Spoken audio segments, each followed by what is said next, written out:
Hey, Blazer Tales. Oh, have I got such a good one for you today. This is the best Halloween ever. This is the third book in the Herdman series. Now, this is going to be the first chapter Friday reading. If you want a book talk about it, I have it linked below. Go to my book talk. This is about the Herdmans. The first book is the best Christmas pageant ever. The second one's the best school year ever, and this is the third one. So this is, of course, about Halloween, and it is a little spooky. It is really, really good. It's also really funny. It's got some funny parts in it. So I'm going to read this. Let me share my screen real quick so that you can look at the picture of the book and of the author and not look at me all the time. Um, Let me make it big. Hang on just a second. Okay, so I think that you can see it now.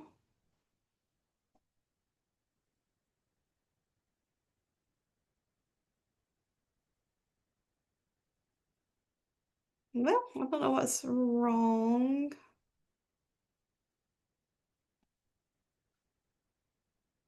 Okay, hopefully that's working. I don't know, it's acting weird today. But there is the best Halloween ever, and that's Barbara Robinson, who is the author.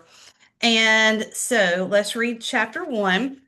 It was the principal's idea, but it was the herdman's fault, according to my mother. Don't blame Mr. Crabtree, she said. It wasn't Mr. Crabtree who piled 8 kids into the revolving door at the bank. It wasn't Mr. Crabtree who put the guppies on the pizza. It was one of the herdmans, or some of the herdmans, or all of the herdmans. So if there's no Halloween this year, it's their fault. Of course, the herdmans couldn't cancel Halloween everywhere. That's what I told my little brother Charlie. Charlie kept saying, I can't believe this, as if it was unusual for the Herdmans to mess things up for everybody else.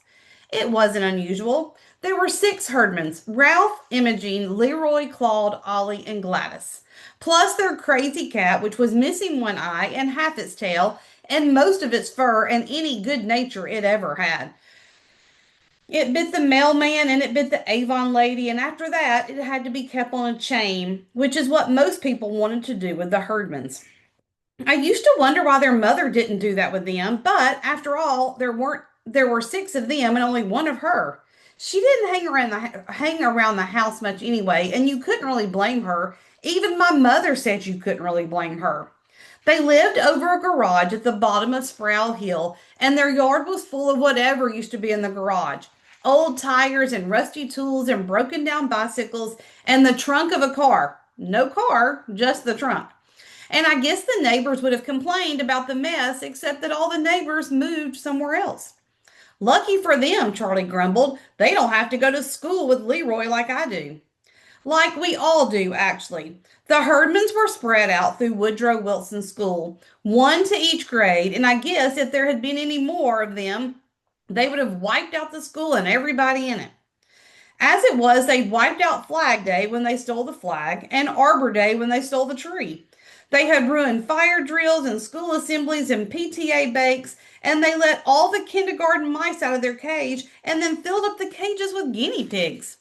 The whole kindergarten got hysterical about this. Some kids thought the guinea pigs ate their mice. Some kids thought the guinea pigs were their mice grown gigantic overnight. They were all scared and sobbing and hiccuping, and the janitor had to come and remove the guinea pigs. All the mice got away, so I guess if you were a mouse, you would be crazy about the Herdmans. I don't know whether mice get together and one of them says, "How was your day?" But if that happens, these mice would say, "Terrific." So, was that it, Beth? Charlie asked me. The mice and the guinea pigs? Was that like the last straw? And then everybody said, "All right, that's it, the last straw. No Halloween." Was that it? I don't think so, I said. I think it was everything else. There had been a lot of everything else because Labor Day was late, so school started late. Parents had an extra week to buy their kids school shoes and get their hair cut, and kids had an extra week to finish their fort or tree houses or bike trails or whatever else they'd been building since June. The teachers had an extra week to pray they wouldn't have any of the Herdmans, I guess. And of course, the Herdmans had an extra week too to tear up whatever they'd missed during the summer. That turned out to be a lot, and as usual with the Herdmans, it wasn't always things you would expect them to do. The police guard at the bank said that he had seen them come in. Can't miss 'em, he said. So I went right over and stood by the big fish tank. I figured if I see a bank robber coming, I'll defend the money. But if I see those kids coming, I'll defend the fish. He shook his head and sighed. Didn't occur to me to hang out around the revolving door. Nobody got hurt and everybody got out all right. But they had to call the fire department to take the door apart, and they had to close the bank till they got the door back up. The fire chief said he had never seen anything like it. Two kids, he said, maybe even three might go into that door at the same time to see what would happen. But this was 8 kids. What you had was one section of a revolving door full of kids. Couldn't move the door forward, couldn't move it back, had to take it down. Unless, well, you couldn't just leave them in there. This was supposed to be a joke, but most people thought it would have been a great opportunity to shut the Herdmans up somewhere, even in a revolving door. It would have been a great opportunity, except that it wasn't the Herdmans in the door. It was 8 different kids, including Charlie. Why, my father asked him, why would you follow the Herdmans anywhere, let alone into a revolving door? Charlie shrugged and looked up at the ceiling and down at the floor, and finally he didn't know. And finally he said he didn't know. It was just that they were all around. He went. There were Herdmans in front of us, and there were Herdmans in the back of us. And then Rouse said, let's see how many kids fit in the door. And so he shrugged again. The bank manager was mad because of his door, and the bank guard was mad because he picked the wrong thing to guard, but nobody blamed him. How could you know what the Herdmans were going to do? Most of the time, I don't even think the Herdmans knew what they were going to do. I don't think they planned to mix up the mice and the guinea pigs until they happened to see some guinea pigs, and I don't think they decided to find some kids and shove them into a revolving door until they happened to see the door and a bunch of kids all at the same place and at the same time. There probably wouldn't have been any trouble at the pizza parlor either if Mr. Sanatoro hadn't noticed a new variety, started a new variety, sardine pizza, and that wouldn't have caused any trouble if Boomer Malone didn't have to get rid of his guppies. Boomer started out with 2 guppies in a fishbowl, and by the next week he had about 100 guppies in jars and bottles and bowls. Mrs. Malone told my mother that she even found some guppies in ice cube trays. Boomer's original idea had been to sell the guppies, but he finally had to pay Leroy Herdman 50 cents to take them away.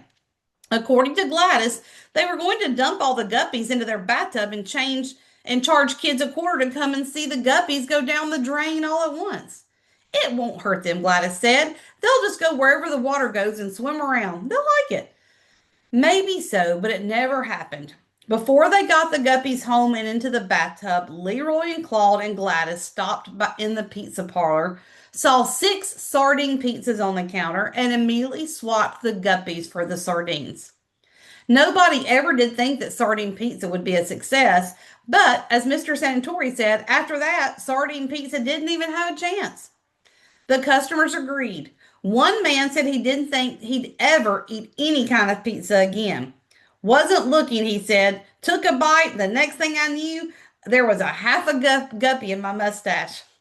So there wasn't a last straw. But by the time school finally started, so many people were so mad at the Herdmans for so many reasons that you knew something was going to happen. It's got to stop, the mayor said, but nobody knew that it was going to be Halloween. Oh my goodness, this is such a good one. These Herdmans, oh my goodness, they are just something else. Okay, go read this book. It is great. It's a really quick read. It's not very thick, and it's a really quick read. You could read this in 2 or 3 days, probably in a school or in your classroom. So don't miss the best Halloween ever. I will see you in the next first chapter Friday, guys.